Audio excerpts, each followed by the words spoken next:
गौ माता की जय। पूज्य श्री व्यास चरण की जय।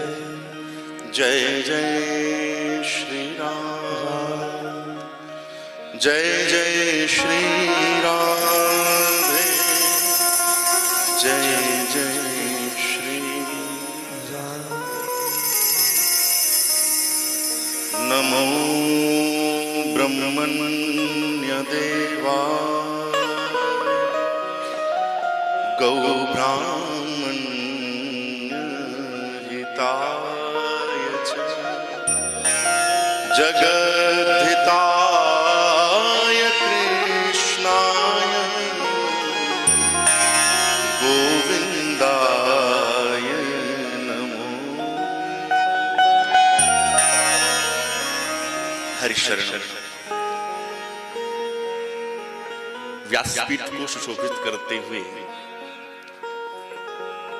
पूज्य श्री व्यास जी के चरणों में कोटिशः प्रणति पुरस्सर आपके वांग में विराजित सप्त सुरों को आबद्ध करते हुए भगवान के सुमधुर नामों का अपनी वाणी से प्रकाशन करते हुए आपके श्रवण पटलों के माध्यम से आपके ही हृदय में पहुंचाने वाले यहां पर जितने भी गंधर्व संगीत के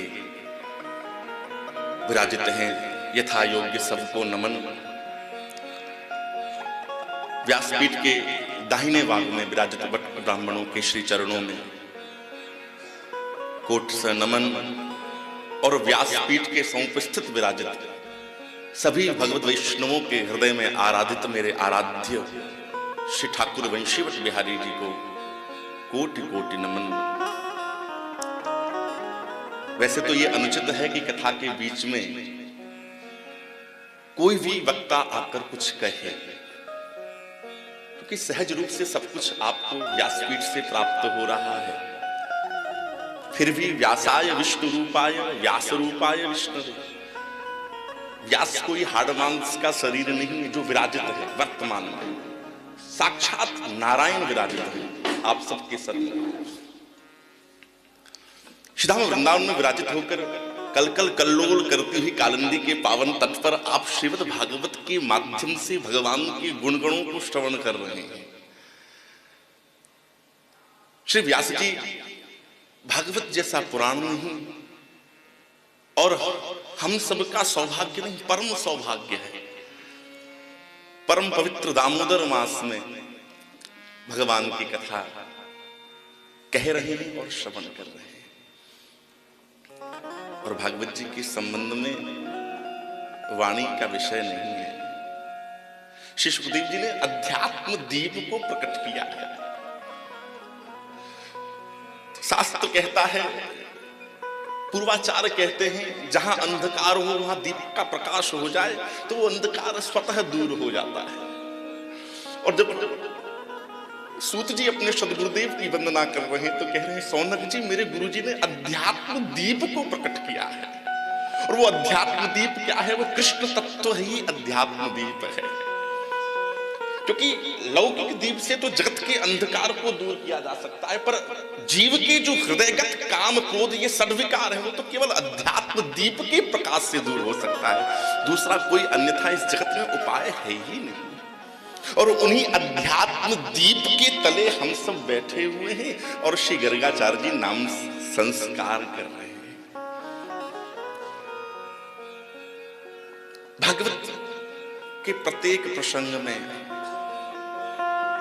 कहां तक कहें, ज्यादा समय नहीं लूंगा। भागवत श्रवण फल क्या है? अभी व्यास जी आपको विश्राम के 2 दिवस पूर्व जरूर चर्चा करेंगे। भागवत श्रवण फल है भगवान के नाम में निष्ठा हो। हम कोई भी कार्य करें, जितने भी शास्त्र हैं, जितने भी पुराण हैं, सब यही कहते हैं, भैया इस व्रत को करने से उस लोक की प्राप्ति होगी, इस व्रत को करने से इस लोक की प्राप्ति होगी।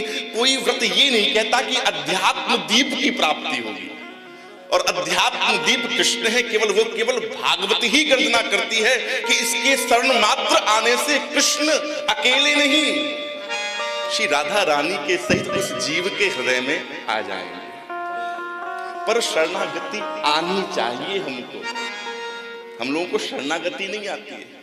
हम राम जी हमारे हैं वाणी से तो कह देते हैं, पर जब अनन्यास चिंतयन्तो माम के भाव से शरणागति लेंगे ना, तो वो दिन दूर नहीं जब आपके हृदय को ही हमारी किशोरी जी गोलोक बना लेंगी, आपके हृदय को ही हमारी किशोरी जी साकेत बना लेंगी। बस हमें अनन्य भाव से शरणागति लेना आना चाहिए। और यही शरणागति श्री भागवत महापुराण की कथा जीव को सिखाती है। प्रेम से बोलो राधे राधे।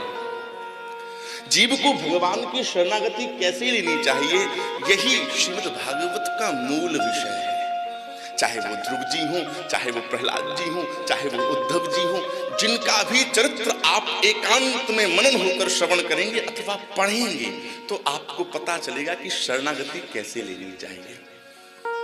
और भागवत का यही विषय है शरणागति। श्री कृष्णाय वयम नमः पहला श्लोक, वहां भी प्रणाम शरणागति का है और भागवत शरणागति के ही संबंध में बताती है। ज्यादा समय ना लेकर 2 बार भगवान नाम संकीर्तन करते हुए और दास अपनी वाणी पर विराम देगा। श्री कृष्ण गोविंद हरे